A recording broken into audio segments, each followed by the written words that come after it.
Welcome to அச்சுவிட்டு சமையல். இப்போ சூப்பரா மைதா மாவு வச்சு ஒரு ஈவினிங் ஸ்நாக்ஸ் தயார் பண்ணிடலாம். அதுக்கு முன்னாடி எங்க சேனல் சப்ஸ்கிரைப் பண்ணிக்கோங்க. வாங்க இந்த ஸ்நாக்ஸ் எப்படி செய்யுதுன்னு பார்க்கலாம். மைதா மாவு ஒரு கப் சேர்த்துக்கலாம். உப்பு கொஞ்சம் சேர்த்துக்கலாம்.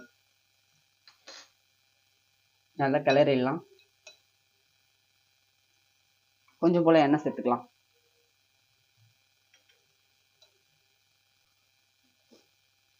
கொஞ்சம் கொஞ்சமா தண்ணி சேர்த்து பிசைஞ்சிடலாம். சப்பாத்தி மாவு பதத்துக்கு பிசைஞ்சிடணும்.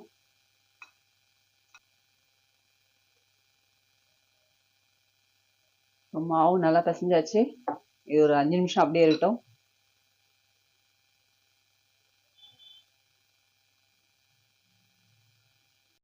போர்க் ஒன்று எடுத்துக்கலாம்.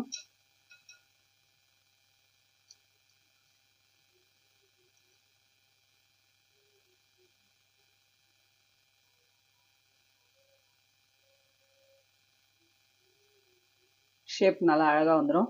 இதே மாதிரி பண்ணி எடுத்துன்னு வந்துடலாம் எல்லாத்தையும்.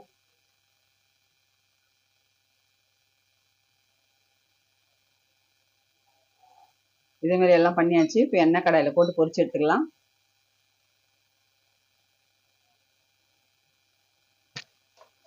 கடாய் வச்சாச்சு. ஸ்டவ் ஆன் பண்ணிக்கலாம். எண்ணெய் சேர்த்துக்கலாம். கடாய் காஞ்சிச்சு. எண்ணெய் சேர்த்துக்கலாம்.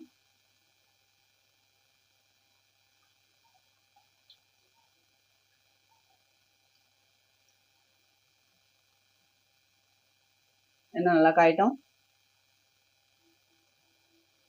எண்ணெய் நல்லா காஞ்சிச்சு. போட்டு பொரிச்சு எடுத்துடலாம்.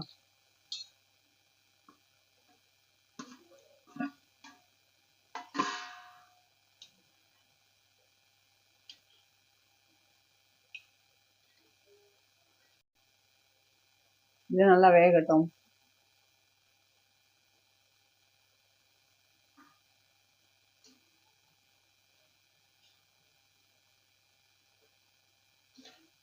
இது நல்லா பொன்னிறமா வரணும்.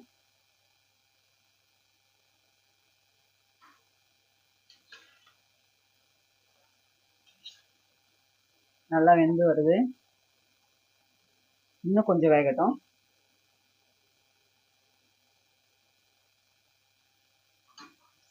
நல்ல கலரா வெந்து வந்துடுச்சு. இதுக்கு நம்ம எடுத்துடலாம்.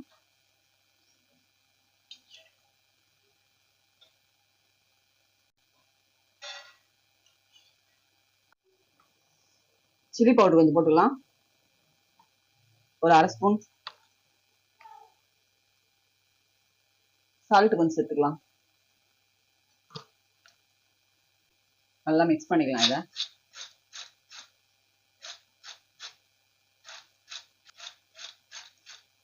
நல்லா காரமா ஈவினிங் ஸ்நாக்ஸ் தயாராகிடுச்சு. நீங்களும் செஞ்சு பார்த்துட்டு எப்படி இருக்குன்னு சொல்லுங்க. இப்போ சூப்பரா ஈவினிங் ஸ்நாக்ஸ் தயாராகிடுச்சு. நீங்களும் செஞ்சு பார்த்துட்டு எப்படி இருக்குன்னு சொல்லுங்க.